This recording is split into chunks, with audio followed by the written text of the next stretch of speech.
Andito na si Nico. Nag-vacuum ako dito sa kwarto namin. Gusto kong mag-map doon. Kakarating lang ni Nico. Papakainin ko na yan siya. Hello, my chats. Hello. It's kind of weird. Mas lakas to go out of flow. Sabi ni Nico, ayaw niya ng curry tomorrow. So, kailangan ko itong i-freezer. Lalagyan ko muna ito ng pangalan. Mexico. Diba? Siya lang din gumagawa ng pagkain niya. Pag nakikita niya ang busy ako, kusa na yan siyang gumagalaw. Siya lang kakain kasi busog pa ako. Madami akong kinain kanina. Yeah. So, so feel this. You was this is actually. Kakain na lang ako ng saging. Pangagdamay siya at mga on. I've been loving you so long. Pinabaliktad ko pala sa kanya yung t-shirt niya para hindi na ako mag-blur ng pangalan ng kumpanya niya. Kumpanya niya? Para na? And I ride like the wind. Ride like the wind. Hala. Except the fuck. Habe ich leider nicht verstanden.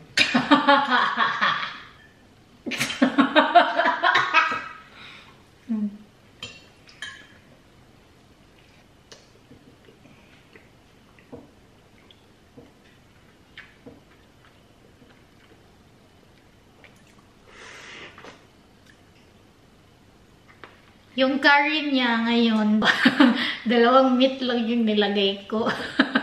The rest, mga gulay na yun. Gut auskocht.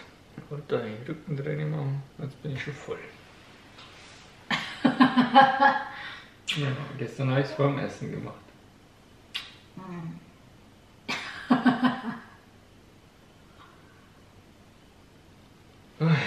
Kapoy.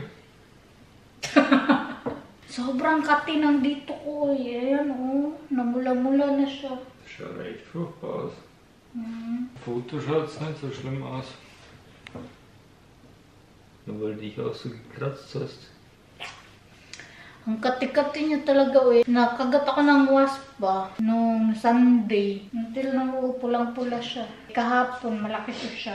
Lumiit siya ngayon, pero mas kumati naman siya. I'm back with cooking. Si Nico pala pinapalaro ko doon sa itaas dahil naantok siya. Sabi ko sa kanya, maglaro ka para mawala yung antok mo. Ginulo ko yung computer niya kahapon, kaya ayun, nagkukulikot na naman siya doon. Ang lulutuin ko para sa kanya, since nag-meet na siya, maraming beses na siyang nag-meet, lulutuin ko tong tofu niya. Siya lang nakain nito. Kunin ko lang itong sabaw niya. Papadry ko lang talaga siya. Baka magtaka kayo kung bakit ito yung pinamunas ko ng plato kanina. Hindi po. Ito yung pangkamay tapos nandoon yung pangpunas ng plato.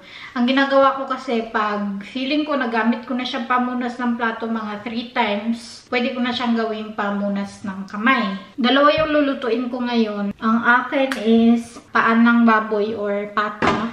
Pata ba din ba yung pinakababa ng paa ng baboy? Ang alam ko sa pata, yun yung upper leg. Tapos yung baba, ewan ko, lower leg.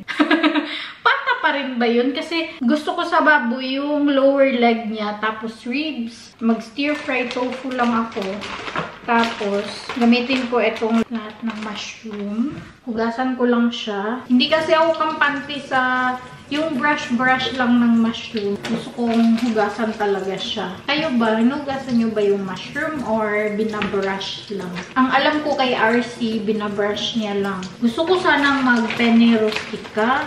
Kasi ito, marami kaming mushroom. Pero, wala pala kaming bacon. Next time na lang pag nagtanong yung mama ni Nico kung ano yung papabili namin na meat sa butcher. Libre kami ng karne ni Bianan.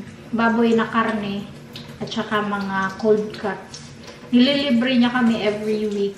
Or kung kailan kami mag-order sa kanya. This Saturday, iimbitahin namin sila Bianan dito.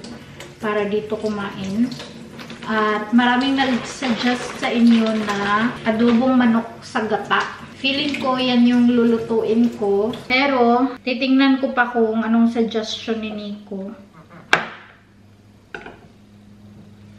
I think nagmamawer na naman yung taga-mower nung aming area namin doon sa garahe. Hindi pa namin yun siya nakikilala at hindi pa namin siya nakikita. Sinabihan lang kami ng kapitbahay namin. Nung nagkasalubong kami, sabi niya sa amin, alam niyo ba na sa inyo itong area na to? As in, wala talaga kaming idea na sa amin pala yung area na yun. Akala namin sa government na yun kasi sa tapat na siya ng highway. Sabi ng kapitbahay namin, sa inyo yan. Dito sa amin, tapos ito naman sa inyo. Ang babait ng mga kapitbahay namin dito, mga pensyonado na. Siya yung nagturo sa amin kung sino yung nagmamawer, pero hindi pa namin nakikita kung sino yung nagmamawer. Sabi niya lang na, eto si ganyan, siya yung nagmamawer. Maganda kung imimit nyo siya, magpakilala, ganun. Yun yung time na binigyan ko din ng lumpia.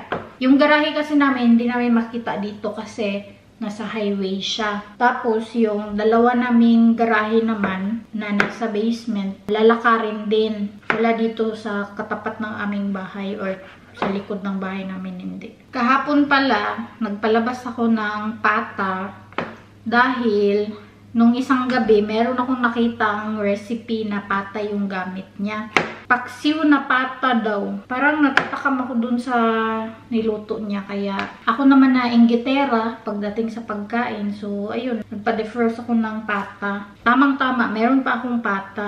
Nag-iisa na lang din yan. Ang meron na lang ako is isang portion ng buto-buto. Never pa kasi akong nakatikim ng paksiw na pata. Ang alam ko lang kasi is lechong paksiw.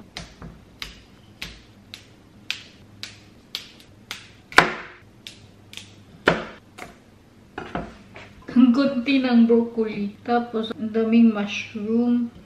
Ito na lang kasi yung mga gulay namin. Meaning, sa Friday ako manggo-grocery para Saturday, maimbitahan namin sila biyanan. Nag-search ako ng recipe ng tofu. Tinignan ko lang kung ano yung ingredients. Then, naisip ko, why not lagyan ko siya ng ganito? Para maiba. Tinignan ko na lang kung anong meron kami para magamit itong mga gulay namin before ako mag-grocery ulit.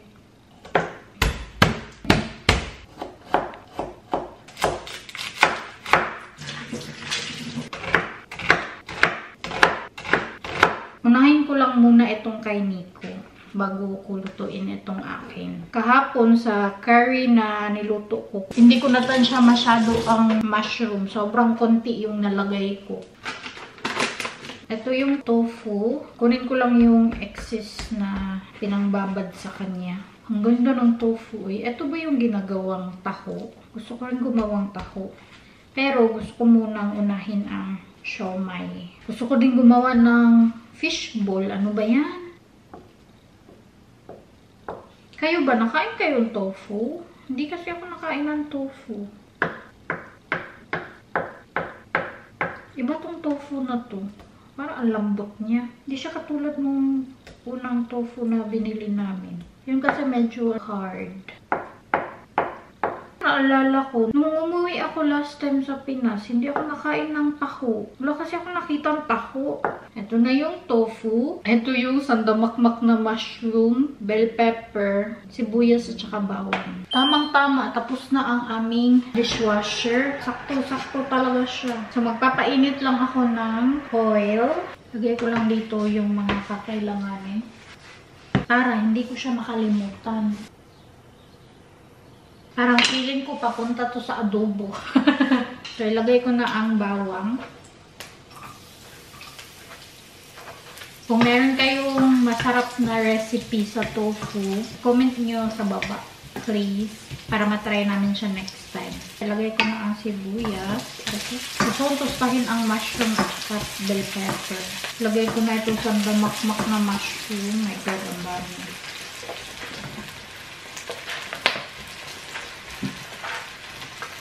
Ay, dapat pala inalis ko ang bawang at saka sibuyas, no? Parang feeling ko hindi na malalasa ng tofu yung sibuyas at saka bawang dahil hihigupin ng mushroom ang aroma ng sibuyas at saka bawang. Ay, wali talaga ito eh. Doon sa recipe na tiningnan ko, wala siyang bell pepper at saka mushroom. Eh, meron akong mushroom at saka bell pepper. So, ginamit ko na lang to dahil kasira na to eh. Dapat pala inuna kong pinusta itong tofu. Better luck next time. Lagay ko itong bell pepper. Okay na to pag-tosta ko. Mag-cut na lang ulit ako ng bawang at saka sibuyas ng kaunti. Pang pa-aroma lang dito para sa tofu. Kasi wala na yung aroma ng bawang at sibuyas. Inubos na ng mushroom. Lagay ko na ulit itong bawang. So, dapat pala talaga gisahin ang bawang una, tapos sibuyas, and then tofu. Tapos hanguin ang tofu, gisahin ang gulay. Yun pala dapat. Next time. Every mistakes talaga, meron kang mga realizations, no? Sure. Then, lagay ko na ang sibuyas. And then, lagay ko na ang tofu.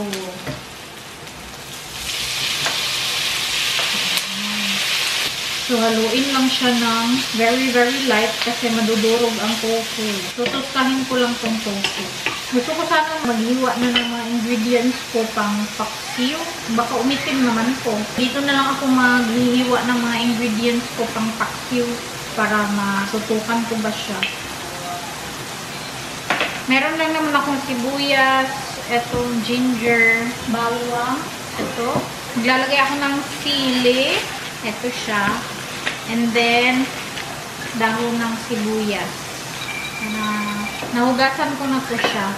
Ito na lang ang hindi pa.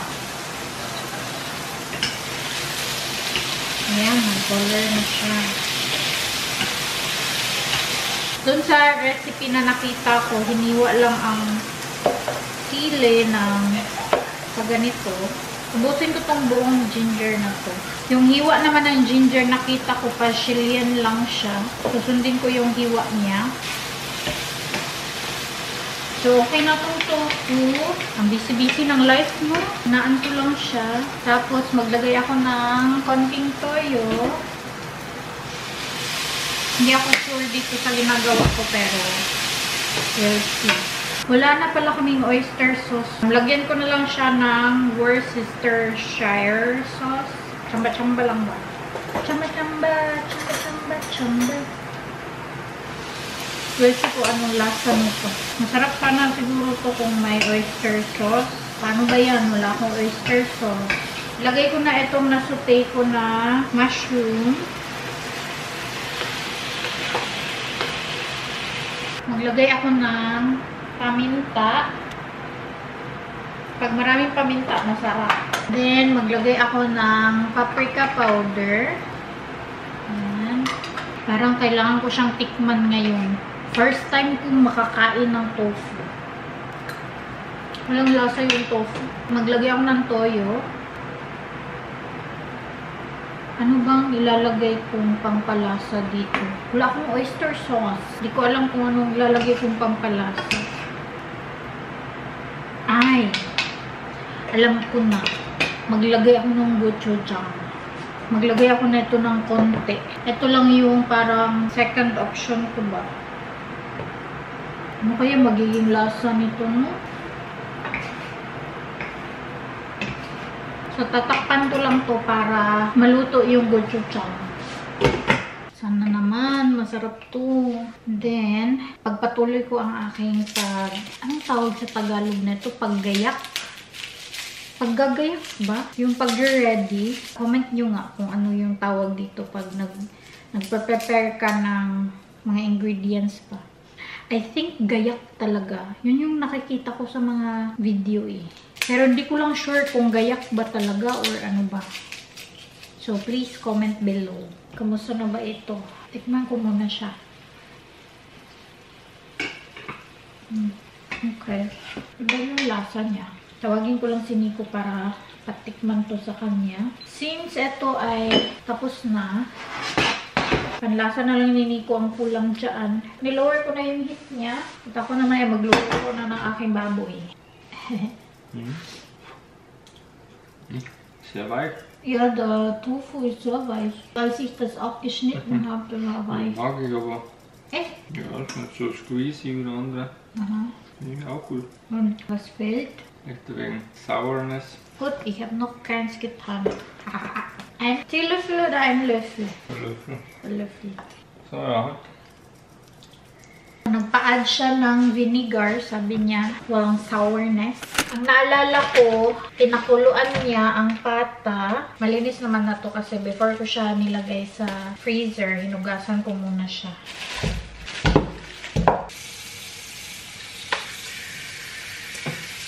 Papakuluan ko lang to.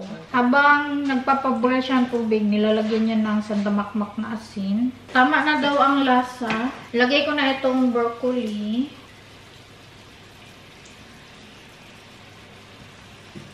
Then, takpan ko siya. Kasi marami ang nag-comment sa inyo na takpan muna ang gulay. Tapos, pag medyo lumambot na siya or nag-moist, saka na siya hahaluin. Nagugutom ako kaya kain ako ng Skyflakes with Nutella. Nanonood ako ng old videos ni Melay at saka ni Jason sa loob ng bahay ng PBB ba? Mga anta. Nagutom tuloy ako sa pag-aantay ko dito. Never ko itong napanood yung PBB moments ng Milason. Ang cute-cute nila pala dalawa.